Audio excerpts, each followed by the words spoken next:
let's bring in former Senior Director for Counterterrorism on the National Security Council, Javed Ali, for more. Javed, thanks so much for coming on. What do you make of the way this ceasefire has fallen apart? So Diane, nice to be with you again. And it looks like the ceasefire is in peril if it is not completely collapsed, just based on the ferocity of the Israeli strikes these past few hours. And your previous segments have talked about that.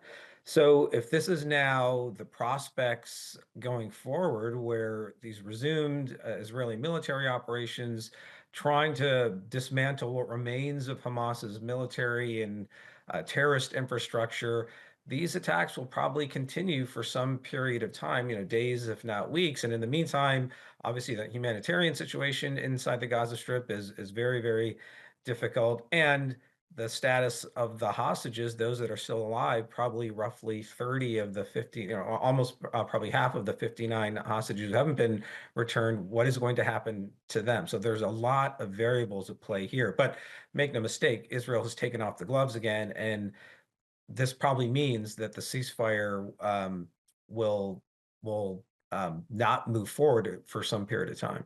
Now, the Hostages and Missing Families Forum issued an emergency call on X, urging people to join them in Jerusalem to protest. They say Israel resuming military operations places the remaining 59 hostages at grave risk. What are Israel's options at this point to try to get these hostages home? Yeah, I would agree with that assessment that if these military operations continue, that the return of those remaining hostages will be very difficult. But with a smaller number, maybe there's the potential for Israel to have better fidelity or intelligence on where the remaining hostages are, certainly the ones that are still alive, and can conduct actual hostage rescue missions to deliver them or to rescue them. No, these are very difficult missions. They're very complex. Israel conducted one, if your viewers remember, in the summer of 2024, or June, I believe, and rescued 3 hostages, but dozens, if not hundreds, of Palestinians died in a shootout that resulted afterwards. So that just speaks to the potential for even trying to have one rescue operation and then seeing the results of that. But there are probably multiple locations where the remaining hostages are, and does Israel have the intelligence and the operational capability to actually go forward and rescue them? The U.S. has signaled it would not restrain Israel if Hamas doesn't resume negotiations. What do you think that means for Gaza now? And do you think these attacks will make Hamas more or less likely to negotiate?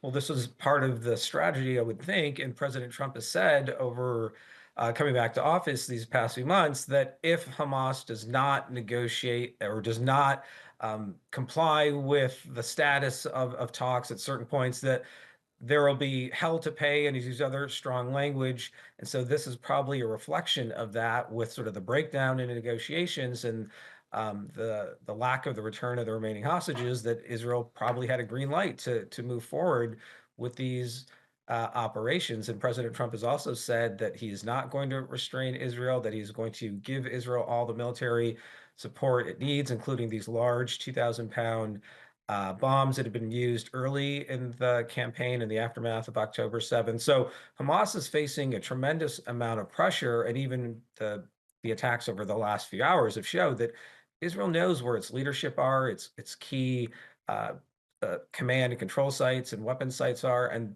Israel can continue to degrade Hamas until they come back to the table, or will they just try to weather the storm? These are all questions that Hamas is going to have to try and answer. Javed, meanwhile, the Trump administration is taking a more aggressive approach against the Houthis in Yemen. What do you make of that and the larger impact?